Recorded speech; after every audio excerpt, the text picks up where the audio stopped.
কাকাবু আসসালামু আলাইকুম। ওয়ালাইকুম আসসালাম। কাকাবু আপনার কি কি সমস্যা ছিল বাবা?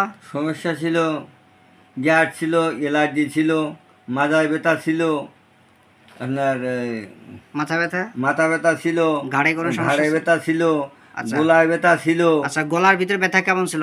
মাছের কাটা ফোটার হ্যাঁ, মতো মাছে কাটার মতো ফুটতো। ফুটতো? আচ্ছা, হ্যাঁ। এই কথা বলার পরে আমি আপনাকে টেস্ট লিখছিলাম, মানে দিছিলাম, হ্যাঁ। মানে প্যাথোলজি টেস্ট আপনাকে দিয়েছিলাম। এই টেস্ট করার পরে আপনার ধরা পড়েছিল আপনার ঘাড়ের হাড় ক্ষয়। হ্যাঁ। কারণ আপনি এক সময় প্রচন্ড আকারে বোঝা বইতেন, বুঝা বয়সী মানে কি করতেন, ফেরি করে বেড়াতেন, ফেরি করতাম, বাঘ বাতাম। বাঘ বতেন, মানে তাতে কি মানে 1 মণ 1.5 মণ এক দেড় মণ লোড দিতেন, এক দেড় মণ ওজন সকালের সন্ধ্যে পর্যন্ত থাকতো। মানে ঘাড়ে ব্যবহার করতেন, মানে ঘাড়ে নিতেন। হ্যাঁ। এটা নিতে নিতে একসময় আপনার ঘাড়ে হাড় ক্ষয়ের কারণে আপনার গলার ভিতরে হ্যাঁ। কি হতো, যে মাছের কাটা ফুটছে এরকম মনে হতো। হ্যাঁ। এখন আর কি ছিল? প্রস্রাবে জ্বালা পোড়া ছিল। প্রচার জ্বালা করা ছিল। আর কি সমস্যা ছিল? প্রস্রাব ঘন ঘন হতো, প্রচার ঘন ঘন হতো। মাজা ব্যথা, মাজা ব্যথা, হাত পা ব্যথা, হাত পা ব্যথা, গ্যাস অ্যালার্জি, গ্যাস অ্যালার্জি এই সমস্যাগুলো ছিল। ছিল। আর দাঁতে ব্যথা ছিল নাকি? হ্যাঁ, দাঁতে তো ব্যথা ছিল। আচ্ছা, এখন বাবা এই সমস্যাগুলো কি সব ভালো হয়ে গেছে? হ্যাঁ, মোটামুটি ভালোই গেছে। সব ভালো হয়ে গেছে। হ্যাঁ। এখন কি সমস্যা আছে? শুধু এখন সমস্যা আছে যে হাত পা সব অবাস আর অবাস আর মাথাটা মাথা ব্যথা। ব্যথা, এই দুটোই আছে। মাথাটা কি আগের মতো ব্যথা না আগের কম? না,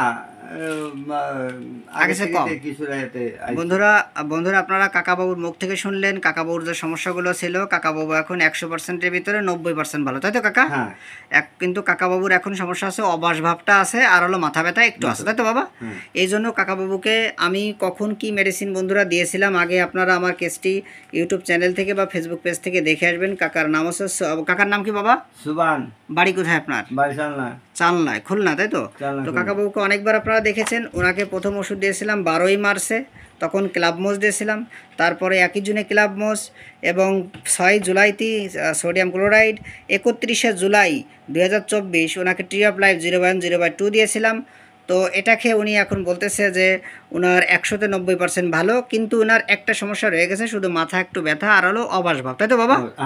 আচ্ছা, আপনি যে 1 মাস ওষুধ গ্যাপ গেছে, কেন গ্যাপ গেছে একটু বলুন কাকা। দিলাম, একে পয়সা কড়ির বিষয় একটু শর্ট ছিল, এই জন্যই।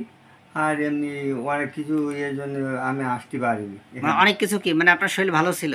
হ্যাঁ, আমার শরীর তো মানে 90% ভালো। আচ্ছা, এই জন্য আমি খুব একটা গুরুত্ব দেই। আচ্ছা, তার মানে আপনি বোঝাতে চাচ্ছেন যে আপনার ওষুধ খাওয়ার পরে আপনি সুস্থ আছেন, এবং আপনার একটু অর্থনৈতিক সমস্যা দেখা দিয়েছিল, তাই গত মাসে আসেন নাই, তাই তো নাকি? এই জন্য আসে নাই। তো কাকা গ্যাপ দেবেন না তো? কাকাবাবুর মুখেই শুনলেন যে কাকাবাবু অনেক ভালো আছে। তো আমি আশা করি উনি, যেহেতু ওনার 90% ভালো, আর অনেক রোগগুলো ওনার ভালো হয়ে গেছে, কিন্তু ওনার সমস্যা এখন রয়েছে হলো একটু হাতে পায়ে একটু অবাস এবং মাথা একটু ব্যথা। তো আজকে বন্ধুরা 29শে সেপ্টেম্বর 2024 ওনাকে আজকে আমি ট্রি অফ লাইফ 0/3 0/4 দিয়েছি। তো আমি আশা করি কাকাবাবু এতে 100-তে 100% ভালো হয়ে যাবে। উনি অনেক ভালো, তাই তো কাকা? হ্যাঁ। আপনার এই কেসটা আমি ইউটিউব চ্যানেলে এবং ফেসবুক পেজে দেবো, সব ডাক্তার বন্ধুরা এবং জনগণ দেখে তাদের যদি মনোবল বাড়ে। আপনার সমস্যা নেই তো আব্বা? না। ঠিক আছে, কাকাবাবুর কেসটি আপনারা বন্ধুরা দেখে আসবেন আমার ইউটিউব চ্যানেল থেকে। পুরা কেসের ব্যাখ্যা সেখানে আপনারা পাবেন।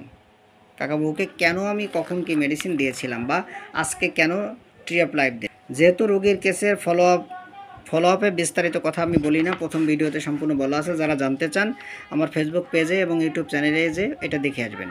ধন্যবাদ।